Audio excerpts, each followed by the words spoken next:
നിമിത്തം എന്ന് പറഞ്ഞാൽ തന്നെ നിയതിയുടെ അളവ് പോലെ, അതായത് വിധിയുടെ അളവ് പോലെ. ആ വിധി എന്താണ് എന്നറിയാൻ വേണ്ടിട്ട് വളരെ സഹായിക്കും. അതായത് കൊണ്ടുവരുന്ന ആളുടെ വിധി എന്താണെന്ന് അറിയാം. അതെ, ദൈവം ഞാൻ എഴുതി ദൈവജ്ഞ എന്നാണ്.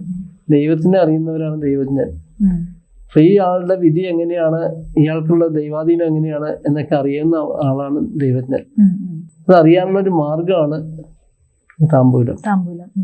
അതുകൊണ്ട് അതിൽ നോക്കി നമുക്ക് ഒരുവിധം കാര്യങ്ങളെല്ലാം അറിയാൻ പറ്റും. ആ വെറ്റിലയിൽ അതിന്റെ ലക്ഷണങ്ങൾ കാണിച്ചിരിക്കും. അത് നമുക്ക് മിക്കവാറും സത്യമായിട്ട് തന്നെ വരും.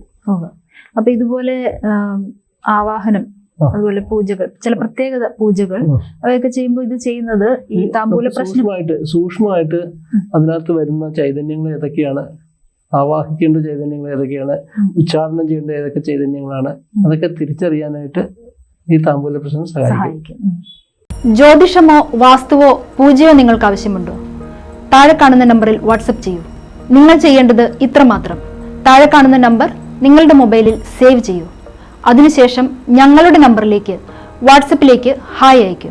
ജ്യോതിഷ സംബന്ധമായ എല്ലാ ആവശ്യങ്ങൾക്കും ABC മലയാളം നിങ്ങളോടൊപ്പമുണ്ട്.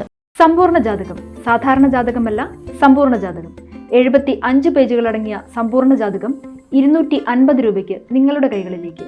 അതിനായി നിങ്ങൾ ചെയ്യേണ്ടത് ഇത്രമാത്രം: താഴെ കാണുന്ന നമ്പറിൽ ബന്ധപ്പെടുക.